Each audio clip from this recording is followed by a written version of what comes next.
Good afternoon. Thank you all for having me. I'll get started. First, I'd like to encourage everyone, if you ever have the opportunity to travel to the continent of Africa, please do.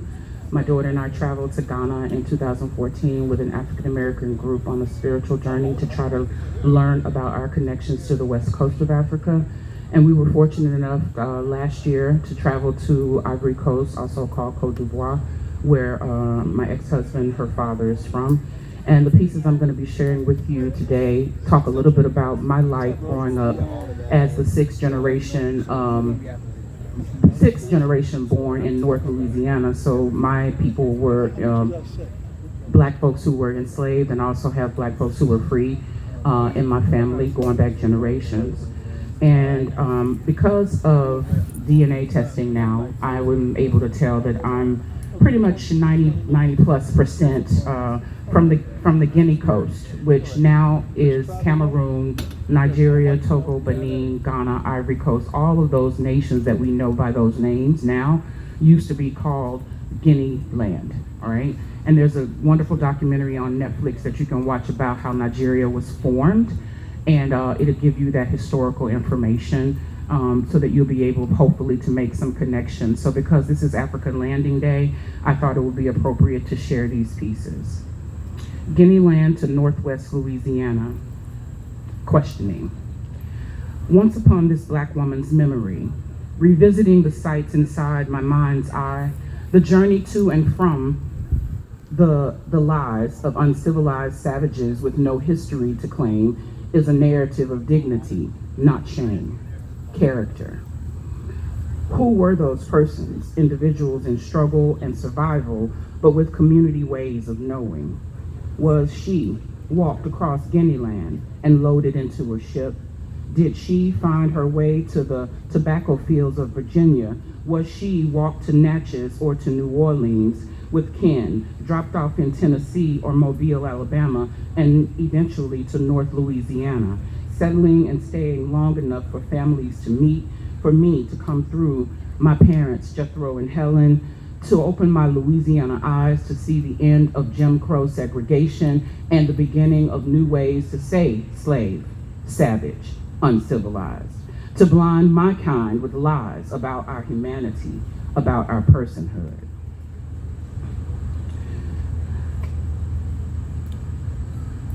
This is a poem, actually, it's a poetry story about our trip to Côte d'Ivoire, one aspect of it. We went as a family, a blended family, and our purpose was not to go and party and just meet people. It was to visit the graves of my ex-husband's mother, grandmother, and sister, to pay homage to them so that my daughter could meet her family, the living and the dead. And this is what happened at the grave. Birds, butterflies, and the human spirit can fly.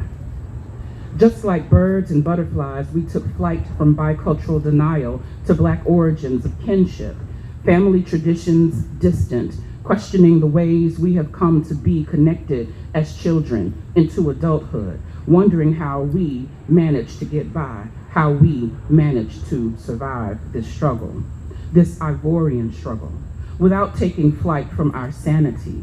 Just like birds, black birds flying in the blowing winds, being hit by rain, but finding a way to move, migrate, maneuver, navigate, negotiate to stay aflight with all their might, dreaming of a day when the hard concrete life of Abidjan would soften the mentality of childhood traumas, of losing his mama, of missing his daddy, of wishing life had treated grandmother better because she lost her firstborn and had to raise 4 children into adulthood, until they could find their way. One made it to the United States. Just like butterflies hiding in the thickness of bushes that cover the headstone of his mother, their grandmother, for many years she was hidden. The name on her tombstone covered could not be seen. We flew in an iron bird thousands of miles across an ocean wide to introduce the living to the dead through symbol and spirit. But Betty Tapé we could not find. until one worker remembered the family's name, remembered where she was supposed to be. Then out come the machetes to chop and slice away all obstacles blocking our way, until I could say to my daughter, go say hello to your grandmother. You must go without me, because I am not blood kin. These are your daddy's people. But they started flying, as insects do. As they chopped away the shrubbery and the bushes, the obstacles, there were cocoons holding life inside, and there were many, many butterflies. As my daughter tried to duck and not let them touch her in her face, her dad tries to shoo one of the butterflies away. He hits it and cripples it. It falls and lands on the grave. It's an injured butterfly. He calls all the children together to stand around his mother's grave. He tells them what he remembers about his childhood days, the struggles, the whippings, the missing parts of himself that he would find through the movement and the mask of dance. His life lived like the intensity of the Zauli.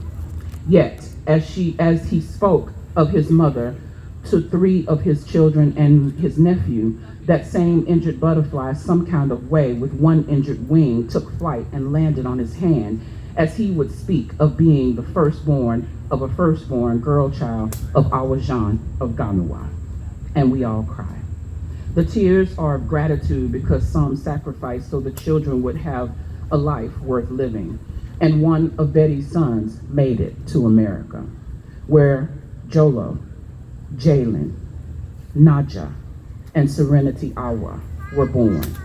Back to the Ivory Coast for the younger siblings to meet their older brother, born in Abidjan, named Jean-Yves, so they can see what it is like to be siblings, to be brother and sister.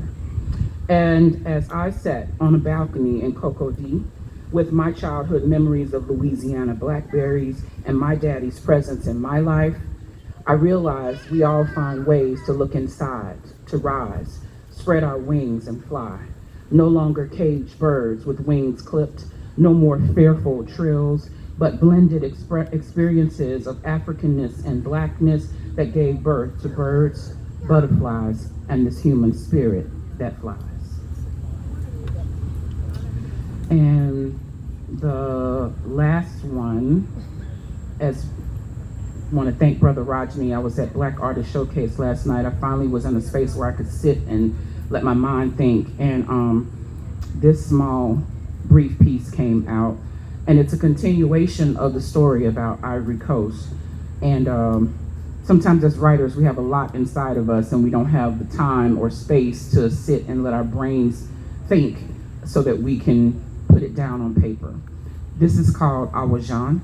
Gagnoa to Daloa to Abidjan. Babies are life revisiting. Life comes and life goes like circles, rotating round and round, spiraling sometimes up, sometimes down.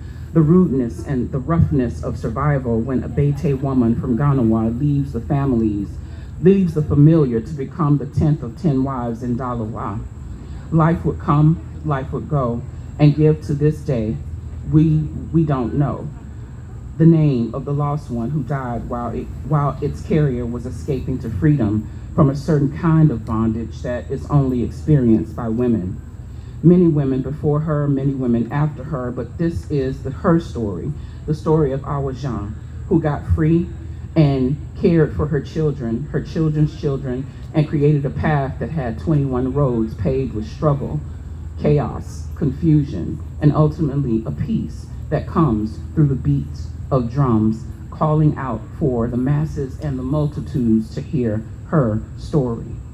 Her firstborn, Betty, her secondborn, Claude, her thirdborn, name unknown because he or she was blocked from arrival to this realm, stranded in the portal, while a lump of cells, but Abidjan lived to tell the tales to her children who, once again, I should have corrected this, I can't read my writing, who heard her but did not listen well enough to value the tales. It would be for another generation, the firstborn of her firstborn, to tell the truth of their lives. the village of Tipi Tipi, where Gopru resides, Charles would meet Betty of Gagnoa. Daloa met, and Gagnoa and Daloa met, and Armand and Stefan were born a few years apart. Betty would give birth to two daughters, Marcel and Linda, before her untimely death when Armand was around 12 or 14 years old. She left her mother, Abidjan, with 4 grandchildren to raise into adulthood in a fast-moving spaces and places of Abidjan. So that is the beginning of the story of the families of Gagnoa, Daloa, and how they actually migrated to the big city of Abidjan in Ivory Coast, and the connection between Ivory Coast and Louisiana that all merges and comes together for these two families from two different parts of the world to actually know each other and understand each other through the birth of my daughter, Naja. Thank you.